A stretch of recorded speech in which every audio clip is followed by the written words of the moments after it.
So yes, the Prime Minister run out, firing on all cylinders. Yes, where social media is concerned. Yes, the whole social media issue. Yeah, while I agree in parts, but still have concern in other areas.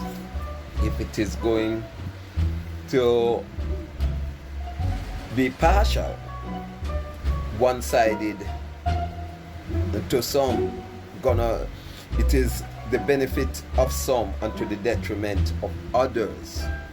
Is it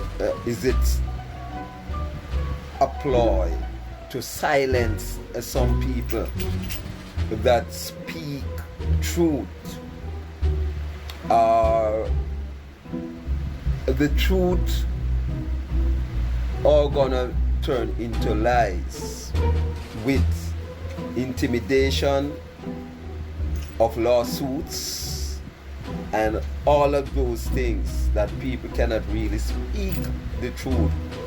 Those are my concern, but I would really love if some of the unnecessary slanders and things that have been said about people which is not true is to be curtailed in a manner in which everybody can feel satisfied. I don't want it to be a one-sided thing, to shut up one side and open up the other. I just don't want that, because we have a lot of that here already. There are certain groups that can come and they can advertise their lifestyle. And if we come out and advertise our lifestyle, the church and the states and everybody come down on us and said we are slack, we are out of order, we are dirty, right? While your other group can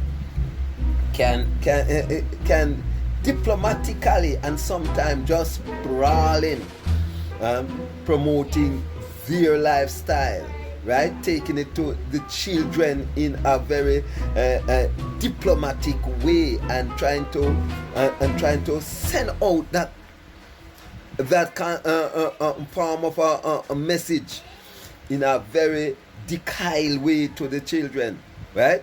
Now, Mr. Prime Minister, that should be your next move, to see to it that the Constitution, right, abide by the laws of creation, right? As the laws of creation said, a man to a woman and a woman to a man, right? And we see to it that that happens. Now, Prime Minister, sometimes we believe you're too silent on that matter. So we would like you now to come out openly, like you come out now, right? And the slanders, and said, no, I'm not going to have none of this. Zero tolerance against this. That's the how I want to hear you speaking about when they are trying to change the laws of nature, right? And actually pushing it down on you, right? When because you have other bodies more in higher places. So I want to hear you speak out more on this, Mr. Prime Minister, because certainly in my belief, right, and with the knowledge I have, Prime Minister, you know, say it make the sun so hot. You know, say it make all them things there, Mr. Prime Minister. Rainfall 2 weeks ago, Mr. Prime Minister, and the dam, the overflow. And 2 weeks after, you have a lack of water again, Mr. Prime Minister. And them things there, you know. Those laws that going against nature, Mr. Prime Minister. Right?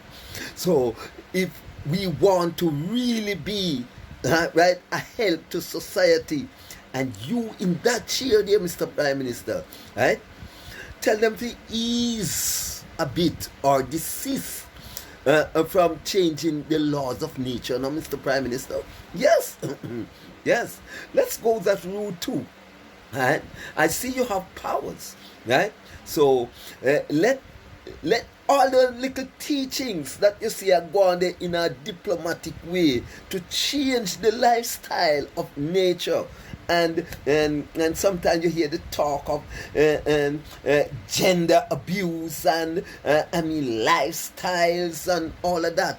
We come out plain and talk the things plain, man, because honestly, a lot of us not going to put up with it, because a lot of us are sensitive to the fact that a heat make the sun so hot, a heat cause climate change, those abominable lifestyles that seems to be promoted. And another thing, the abortion law, right? Be fruitful and multiply, and people are teaching and saying that, it's okay to abort your child. After me put it in, you take it out. Right? Look into those things, those things go against nature, I know you're a bright man, Mr. Prime Minister, but probably sometimes some of these things too small for you to look at. So I'm bringing it to you, Mr. Prime Minister. Take a look now. Argument done.